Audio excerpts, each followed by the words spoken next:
자, 드디어 마지막 단원 4단원 전기화학과 이용에 대해서 살펴보겠습니다. 자, 이번 단원에서는요, 화학전지의 원리 그리고 전기분해의 원리에 대해서 이제 알아볼 건데요. 이 두 가지가 사실 굉장히 비슷하면서도 다른 점이 있어요.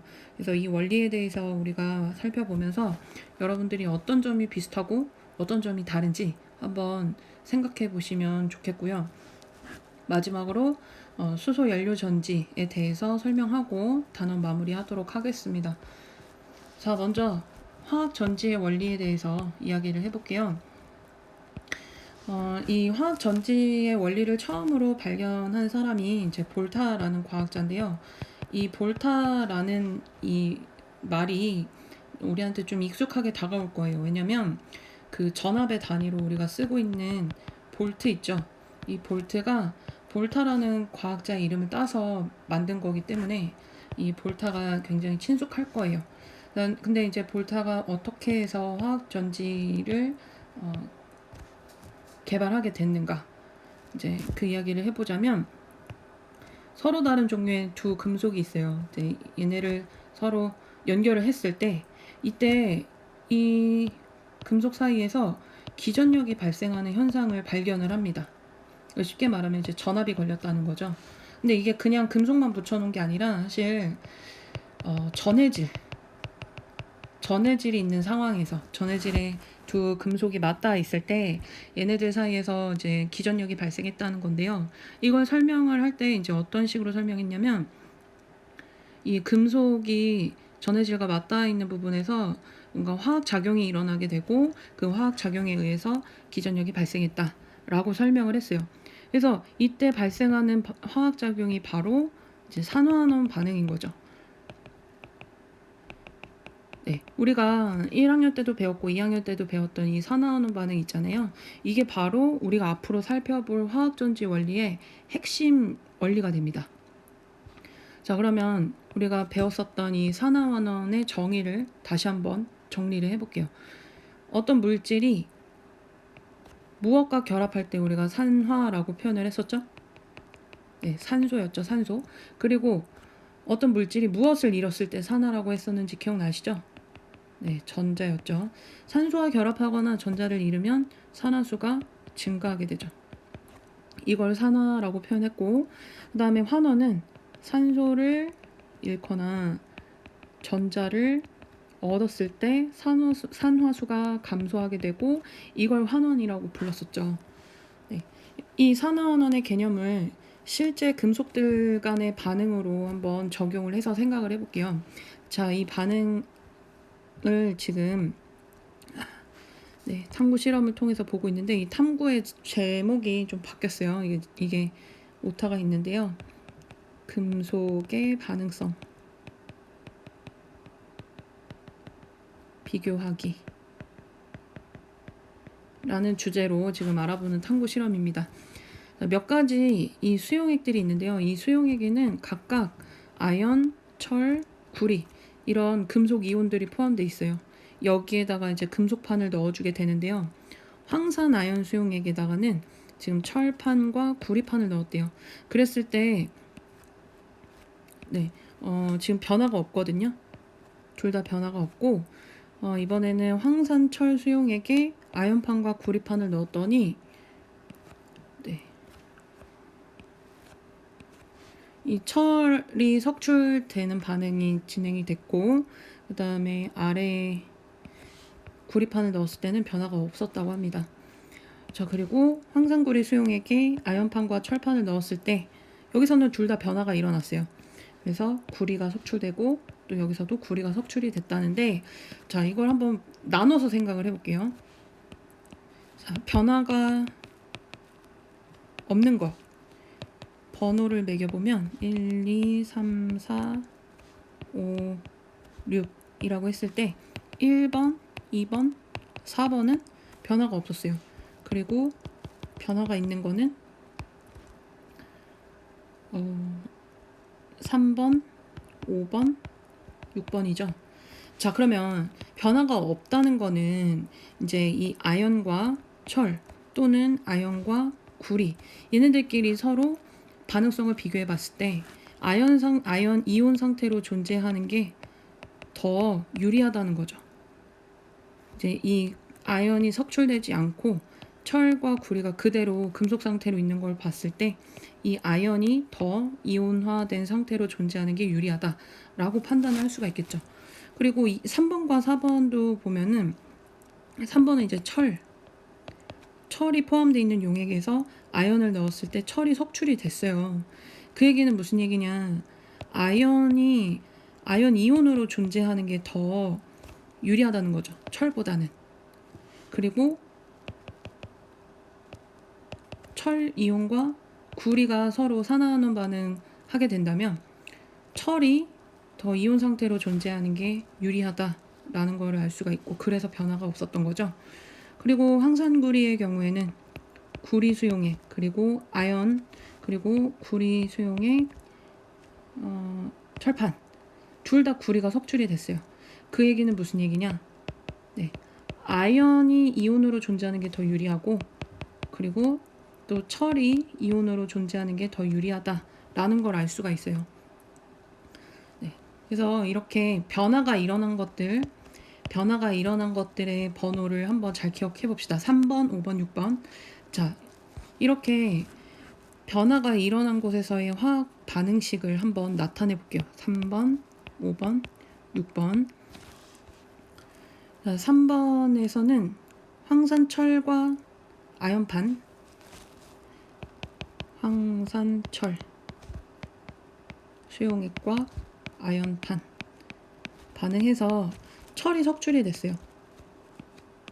그래서 FeS, 그 다음에 아연 이온이 수용액상에 있죠. 그 다음에 5번 반응은 황산구리 수용액과 아연판을 넣었대요. 황산구리 수용액, 아연판. 그랬더니 구리가 석출이 됐죠. 그리고 황산아연 수용액이 있을 거고, 자, 그다음에 6번은 황산구리와 철판이네요. 황산구리와 철 반응시켰더니 여기서 구리가 또 석출이 됐다고 했었죠. 그리고 황산철이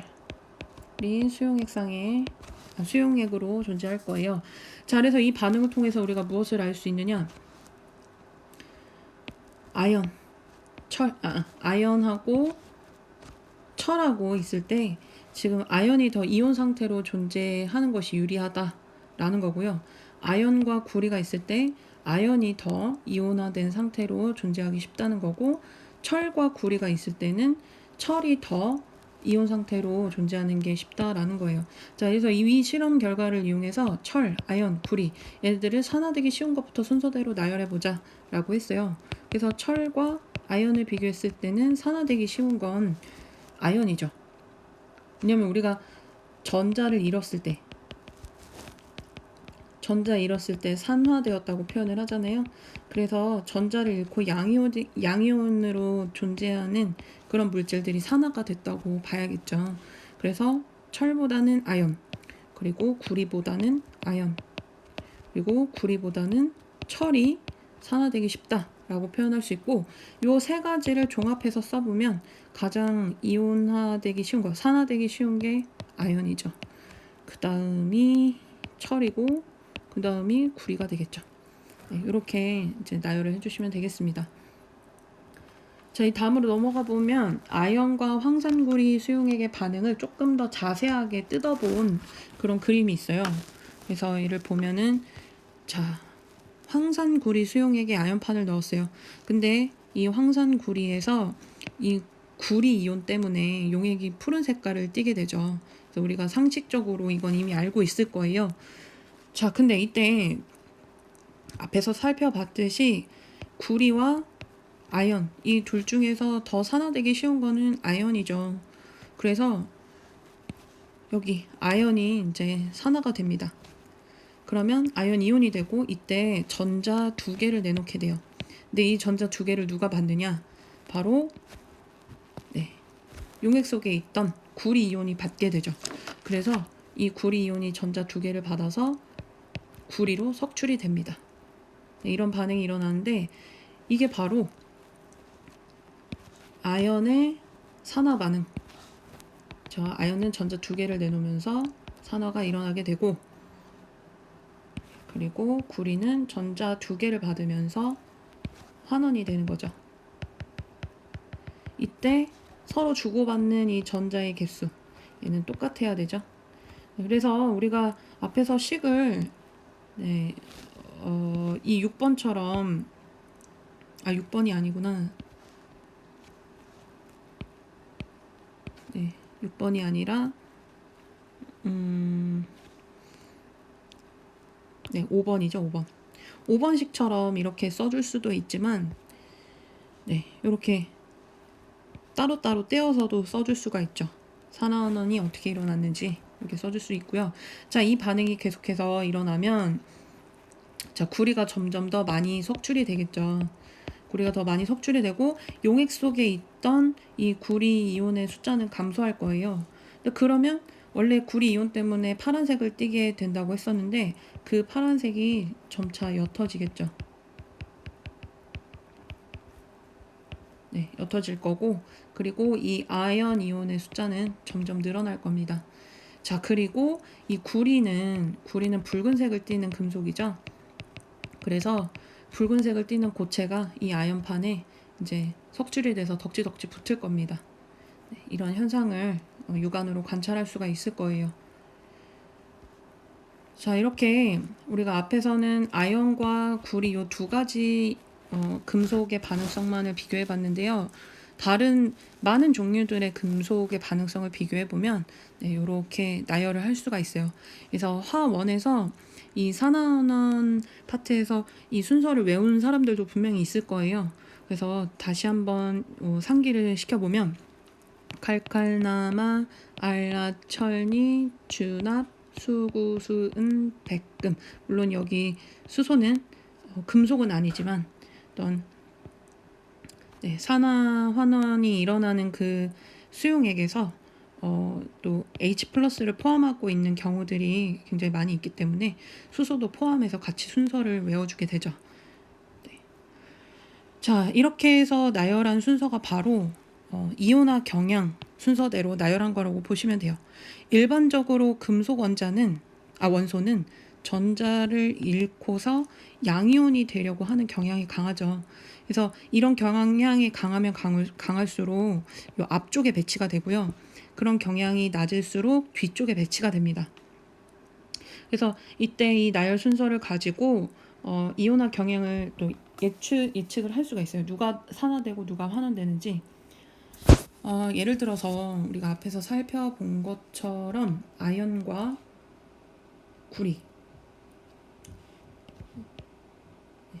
아연과 구리 요 두 금속이 반응한다고 했을 때 지금 아연이 더 앞에 있어요. 그러니까 아연은 산화되고 구리는 환원되겠구나 라는 걸 유추할 수가 있고요. 만약에 마그네슘하고 철하고 반응시킨다 라고 하면 이때는 마그네슘이 더 앞에 있기 때문에 마그네슘이 산화되고 철이 환원이 되겠구나 라고 유추를 할 수가 있습니다. 그래서 이렇게 이온화 경향이 큰 금속일수록 전자를 잃고 산화되기 쉬우며 반응성이 크다 라고 표현을 해요. 그래서 이온화 경향이 크다, 반응성이 크다, 전자를 잃기 쉽다, 양이온이 되기 쉽다, 산화되기 쉽다. 다 동일한 의미의 표현이라고 이해를 하시면 되겠습니다.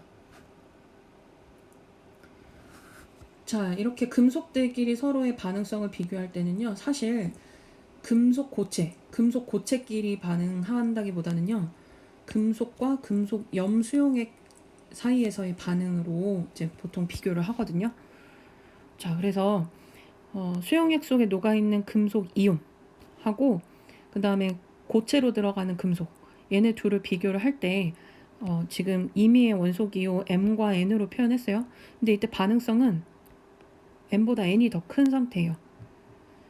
근데 이때 반응성이 더 큰 금속을 고체 상태로 넣어주게 되면, 그러면 요 M은 금속 양이온, 양이온이 포함되어 있는 수용액 상태로 이렇게 반응을 시켜주면 반응이 일어날 수 있다라는 겁니다. 네, 일어날 수 있다. 근데 이게 아니라 반대로 반응성이 낮은 걸 고체로 넣어주고 그 다음에 반응성이 큰 금속을 수용액 상태로 넣어주게 되면 이러면 반응이 진행되지 않는다는 것입니다. 네. 자, 그래서 요렇게 넣어줬을 경우에 진행되는 반응을 한번 반응식으로 써볼게요. 자, 지금 산화수도 임의로 지금 2+로 지금 제시를 한 거예요. 모든 금속이 다 이가 양이온인 거는 아니니까요. 이 예시를 그렇게 들은 거예요. 자, M2+ 얘는 수용액에 녹아있는 상태에서 N과 반응을 하게 되면 M이 석출이 되고 N이 산화가 되죠. 그래서 수용액 상태로 이렇게 존재하게 됩니다. 반응성이 큰 금속은 금속 N은 전자를 잃고 산화돼서 용액 속으로 녹아 들어가게 되고 반응성이 작은 금속 M2+는 전자를 얻고 환원이 되죠. 네, 환원이 돼서 금속으로 석출이 됩니다. 네, 아까 제가 설명했듯이 이렇게 이런 경우는 반응이 일어나지 않는다 라고 했었죠. 자, 그런 경우에 해당하는 것들이 사실 얘네들이었죠. 아까 그 탐구 실험에서 봤던 거. 네, 그렇게 생각을 해주시면 될 것 같습니다. 자, 그러면 확인 문제 한번 풀어볼게요. 다음 반응의 화학 반응식을 완성해보자 라고 했는데 마그네슘과 니켈 이온 그리고 철과 구리 이온을 반응시켰대요. 자, 먼저 금속의 반응성을 한번 쭉 나열을 해볼까요?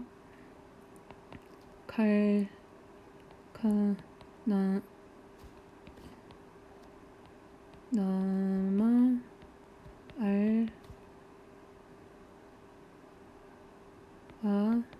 철, 니,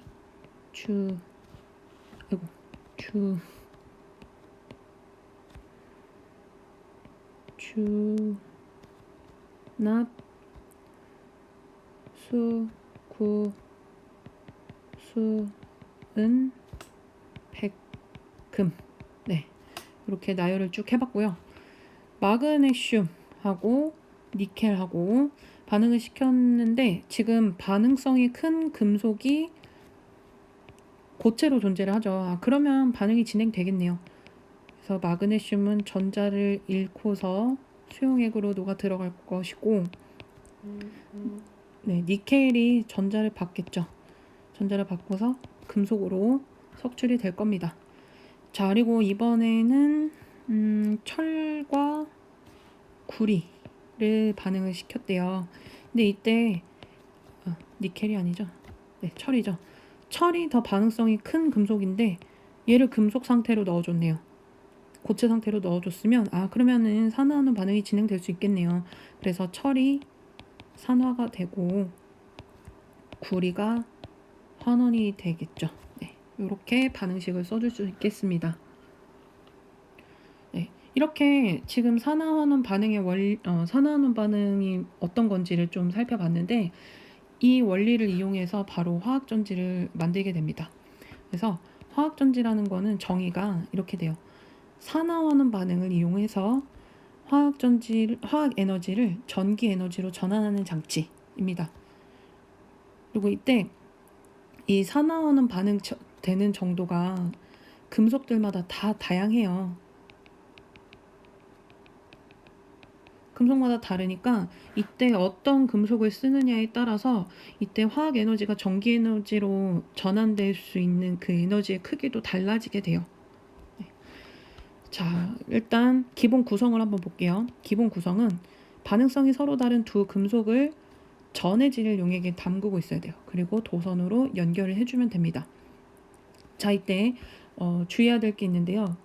반응성이 큰 금속, 자, 중요하니까 이거 다른 색깔로. 반응성이 큰 금속이 바로 마이너스 극이 되고요. 그리고 반응성이 작은 금속이 플러스 극이 됩니다.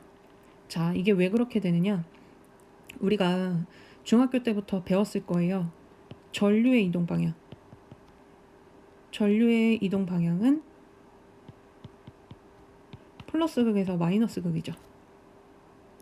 그리고 전자의 이동 방향은 반대죠. 전자는 마이너스 극에서 플러스 극으로 이동을 하게 돼요. 그러니까 이 마이너스 극에서는 전자를 내놔야 돼요. 전자를 내놓고 여기서는 전자가 나와서 플러스 극에서는 전자를 또 받아줘야 된단 말이죠. 그래서 마이너스 극에서는 전자를 내놓는 반응이 일어나야 돼요. 그러니까 산화 반응이 일어나야 하고, 그래서 반응성이 큰 금속이 마이너스 극이 돼야 된다라는 것입니다. 자, 그리고 반대로 이 플러스 극에서는 지금 전자를 받아야 되거든요. 그래야 이 회로가 쭉 전자 흐름이 생길 수 있는 거죠. 그래서 전자를 얻는 반응이 플러스 극에서 일어나야 돼요. 그게 바로 환원 반응이죠. 그래서 반응성이 작은 금속, 상대적으로 작은 금속이 플러스 극이 돼야 한다라는 것입니다. 그래서 금속의 반응성이 큰 쪽이 마이너스 극, 작은 쪽이 플러스 극. 그리고 마이너스 극에서는 산화 반응이 일어나고요. 반응성이 작은 금속은 플러스 극에서 환원 반응이 일어나게 되고요. 자, 마이너스 극에서는 전자를 내놔야 하죠. 그래서 내놓는다. 산화 반응이 일어나면서 전자를 내놓고, 플러스 극에서는 전자를 받는 반응이 일어나야겠죠. 자, 그래서 그렇게 해서 마이너스 극에서는 전자를 이제 내놓으면서 반대로 전류가 흘러 들어오는 거고, 플러스 극에서는 흘러 나가게 되죠. 그냥 이 둘의 방향은 서로 반대니까요. 자, 이렇게 해서 화학전지의 원리에 이제 산화환원 반응이 어떻게 일어나는가, 그리고 그 각각의 극에서 또 어떤 반응이 일어나야 하는가를 좀 살펴봤는데요. 자, 처음에 볼타라는 과학자가 화학전지의 원리를 처음으로 발견한 사람이라고 얘기했었잖아요. 그래서 이 볼타가 고안한 전지가 있어요. 자, 볼타가 어떤 금속을 이용해서 전지를 처음에 만들었었냐면 구리와 아연, 구리판과 아연판을 묽은 황산에 넣은 다음에 도선으로 연결을 해서 전지를 구성을 했습니다. 자, 그럼 각각의 전극에서 일어나는 반응과 전체 반응식을 한번 써볼게요. 구리하고 아연 중에서 반응성이 더 큰 금속은 누구였더라? 네, 아연이었죠. 그리고 이 반응성이 큰 금속을 마이너스 극으로 연결한다고 했었죠. 그리고 반응성이 작은 금속을 플러스 극으로 연결을 해야 한다고 했었어요. 그래서 마이너스 극에서는 아연이 산화되는 반응이 일어나게 됩니다. 그리고서 전자 두 개를 내놓게 되겠죠. 자, 그리고서 이제 플러스 극에서는 환원 반응이 일어나게 되는데요. 이때 주의할 게 있어요. 이 수용액 상에는 묽은 황산도 있거든요. 그래서 이 구리는 구리 이온 상태로 존재하는 게 아니라 지금 구리 금속으로 존재하고 있고요. 이 수용액 상에는 묽은 황산이니까 H 플러스와 SO4 2-가 존재를 할 거예요. 자, 근데 여기에서 이 앞에서 나열했던 이 금속의 반응성들을 보게 되면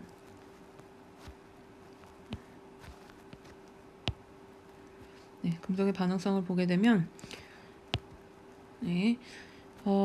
구리 그리고 아연 이 두 개를 금속판으로 이제 넣었는데, 그때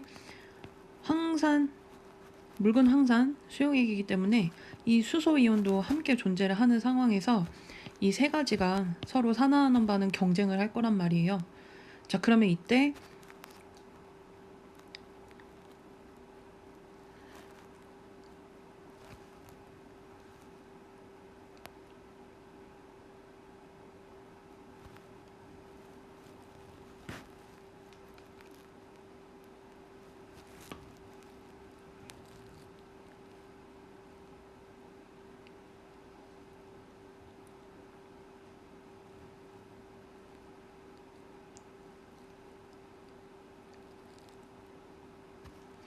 자, 그럼 이때 아연은 산화가 될 것이고요.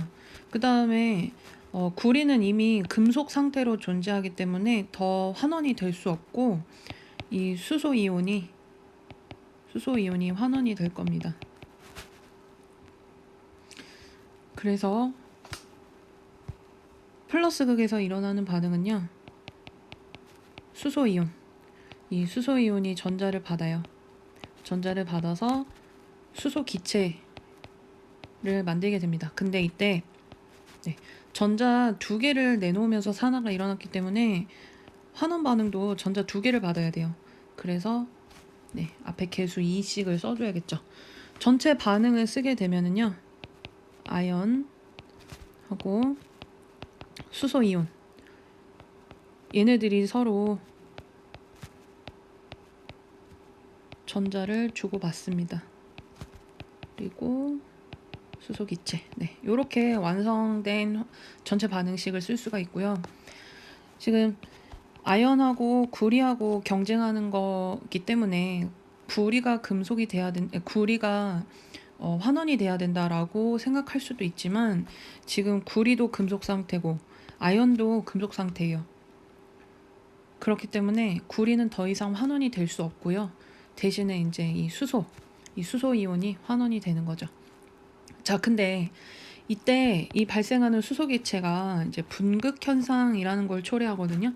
그래서 볼타 전지에 전류가 흐르기 시작하면 플러스 극인 구리판 표면에서 수소 기체가 발생을 해요.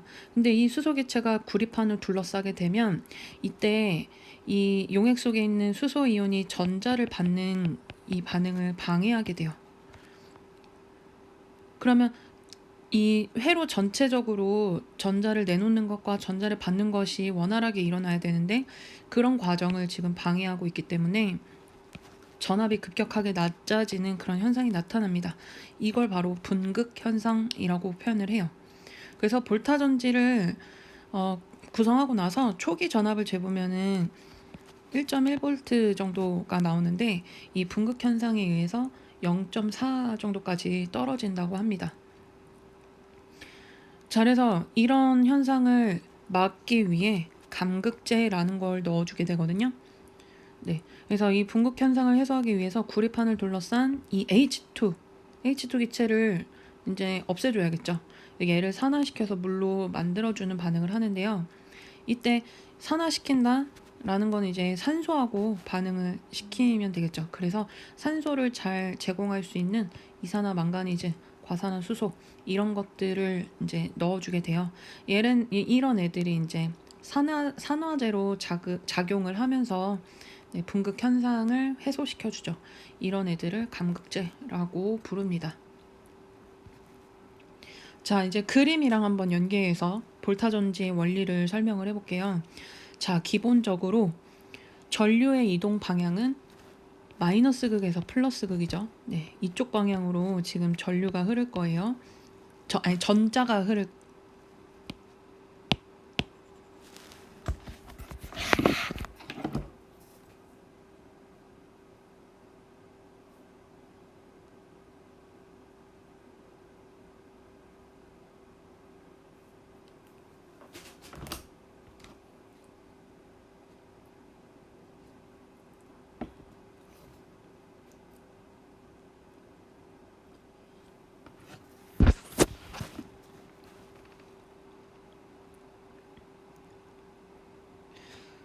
자, 기본적으로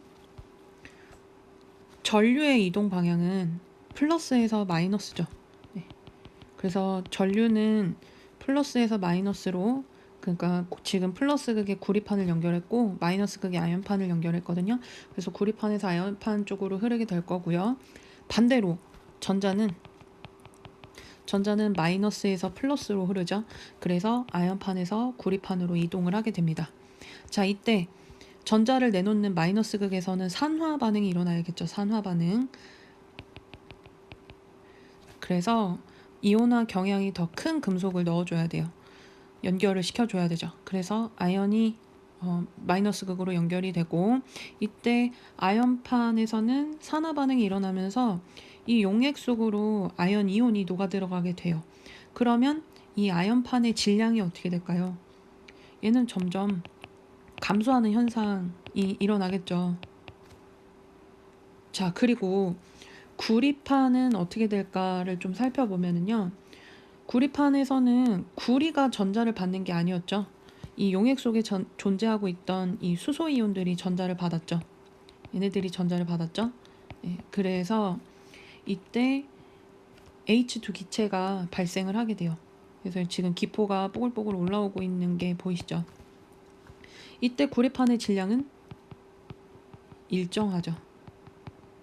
일정하고 이때 H2 기체가 무엇을 일으킨다라고 했었죠? 앞에서 네, 분극 현상. 여기서 이 플러스 극에서 나온 전자를 이제 누군가가 받아줘야 되는데 지금 수소 기체가 이렇게 이 전극을 둘러싸고 있으면 그러면 이 수소 이온이 와서 전자를 받는 걸 방해하게 되겠죠. 네, 그게 바로 분극 현상이다라고 설명을 했었습니다. 네, 요번에는 이제 조금 다른 그런 원리를 사용을 해서 이제 다니엘 전지를 구성하는 예시를 한번 볼 건데요. 네, 이것도 마찬가지로 다니엘이라는 과학자가 고안을 한 전지라서 그 이름을 따서 다니엘 전지 이렇게 부릅니다. 자, 여기서 사용하는 그 금속은요, 똑같이 아연과 구리예요. 아연과 구리판을 넣는데 대신에 이 분극 현상이 일어나는 거 있죠. 이 분극 현상이 일어나는 거를 막을 수 있도록 이 두 판을 좀 분리를 시켜줘요. 황산 아연 수용액 그리고 황산 구리.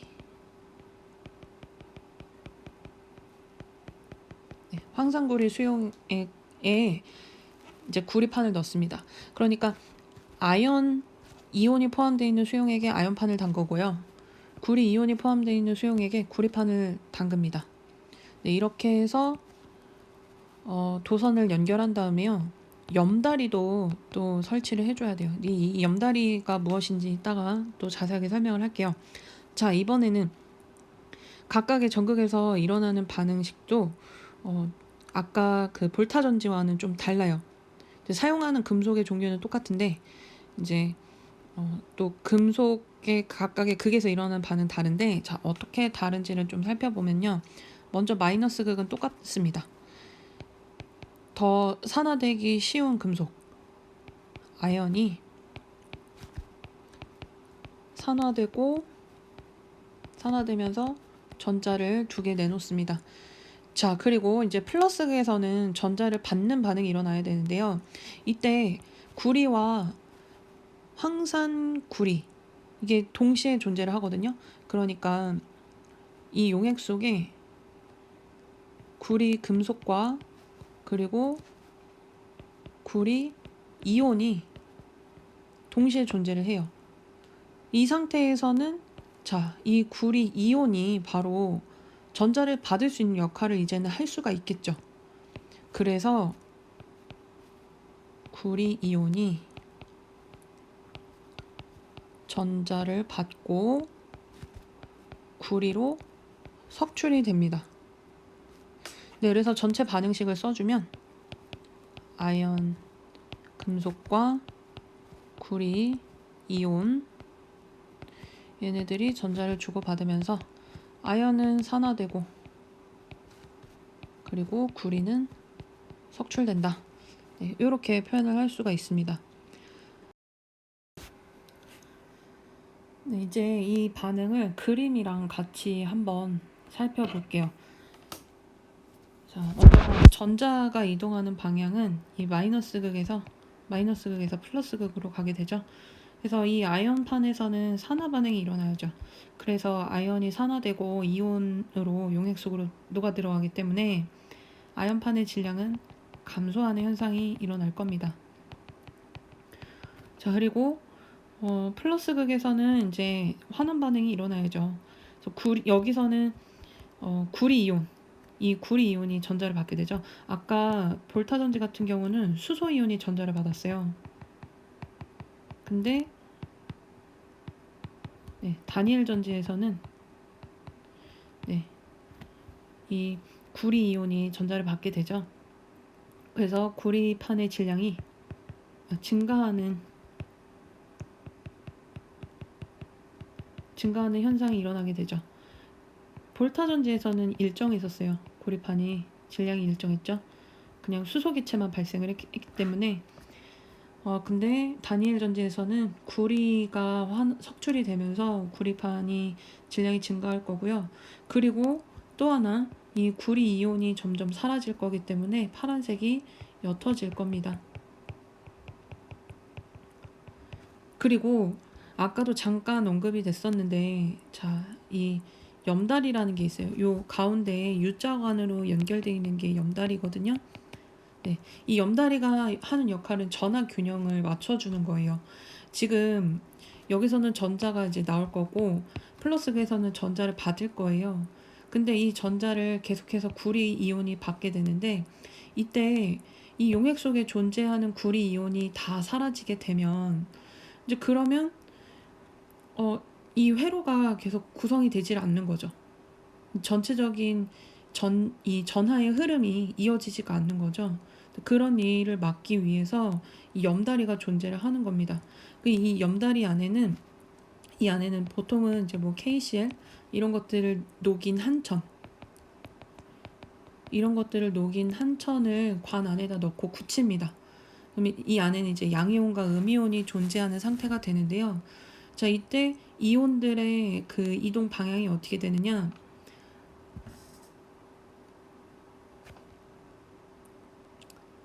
자, 마이너스 극 쪽에서는요. 지금 아이언 이온이 계속해서 쌓이게 되거든요. 이 아이언 이온이 계속해서 증가하게 되면은 지금 양이온이 굉장히 높은 비율로 존재를 하게 돼요. 그래서 염다리 속 음이온이 이 마이너스 극 쪽으로 아이언 쪽으로 흘러 들어가면서 이동을 하면서 이 전하 균형을 맞춰주게 됩니다. 자, 그리고 반대로 플러스 극에서는요. 이때는 이 구리 이온이 계속해서 환원되면서 감소할 거란 말이죠. 그러니까 양이온이 상대적으로 비율이 굉장히 적어지게 돼요. 그러면 그 전하 균형을 맞춰주기 위해서 양이온이 이동을 하게 됩니다. 염다리 속에 있는 양이온이 이 플러스 극 쪽으로 이동을 하는데 만약에 뭐 KCl을 녹였던 염달이다 라고 한다면 이제 K 플러스가 플러스 극 쪽으로 이동하고 Cl 마이너스가 마이너스 극 쪽으로 이동을 하게 될 겁니다. 이렇게 해서 전체의 전하 균형을 맞춰주는 그런 역할을 염다리가 하게 돼요. 다시 앞으로 돌아가서 방금 이야기했던 이 염다리라는 거는 한천 용액에다가 전해질 역할을 하는 이온결합 물질들을 녹여줘요. 제가 아까는 KCl을 예로 들었는데요. 질산 나트륨 뭐 이런 이온결합 물질을 녹인 다음에 U자관 넣고서 굳힙니다. 자, 이때 이 이온을 이동시켜서 전체적으로 양이온과 음이온의 그 전하 균형이 이루어지도록 하는 역할을 합니다. 그래서 염다리 속의 음이온은 아까 방향이 기억나시죠? 음이온은 지금 마이너스 극 쪽으로 갔어요. 그러니까 산화 반응이 일어나는 전극적으로 이동하게 되고 양이온은 환원. 왜냐면 산화 반응 쪽에서는 계속해서 양이온이 쌓일 거기 때문에 전하 균형을 맞추기 위해서 음이온을 보내주고 그리고 환원 반응이 일어나는 전극 쪽에서는 양이온이 계속해서 사라질 거기 때문에 그 균형을 맞춰주기 위해서 양이온을 또 이동시켜 줘야겠죠.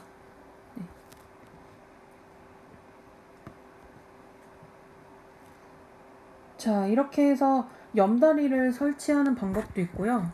아니면 이 전하 균형이 계속해서 이루어질 수 있도록 다공성 용기를 사용하는 방식도 있어요. 염다리를 사용하는 경우에는 각각의 이 아연판과 구리판을 다른 비커에다가 담가 놓고 회로를 구성을 했는데요. 지금 이렇게 다공성 용기를 활용하는 경우에는 이렇게 전체 하나의 용기 안에다가 두 개의 금속을 한꺼번에 설치를 할 수가 있고요. 이때 이 구리판을 담근 이 용액이 다공성 용기 안에 이제 담겨 있어야 한다는 거죠. 그러면 다공성이라는 건 이 안에 이제 구멍이 있다는 거죠. 네, 이 용기에 구멍이 있다는 거고, 이 구멍을 통해서 이온들이 이동 가능한 겁니다. 네, 그래서 이 양이온과 음이온이 이동할 수 있기 때문에 전체적으로 이제 전하 균형을 자동으로 맞춰줄 수 있다라는 거죠. 네. 이렇게 해서 다니엘 전지의 원리에 대해서 이제 살펴봤고요. 네, 여러분들이 1차 전지와 2차 전지에 대해서는 그냥 상식적으로 이렇게 봐주시면 될 것 같아요. 1차 전지는 한 번만 사용하도록 설계된 전지. 네, 한 번만 사용. 그리고 2차 전지는 충전을 여러 번 할 수 있는 그런 전지를 말하는 겁니다. 네, 확인 문제 한번 풀어보면서 볼타 전지와 다니엘 전지 다시 한번 여러분들이 잘 익혔는지 확인해 보도록 하겠습니다. 자, 볼타 전지와 다니엘 전지의 플러스 극에서 일어나는 화학 반응식을 각각 써보자 라고 했습니다. 자, 볼타 전지, 다니엘 전지 전부 다 아연과 구리를 활용하는 전지였고요. 자, 아연이 산화되는 정도가 더 큰 금속이기 때문에 마이너스 극에서 아연이 산화되는 반응은 공통적으로 일어났죠. 상태까지 써줄까요?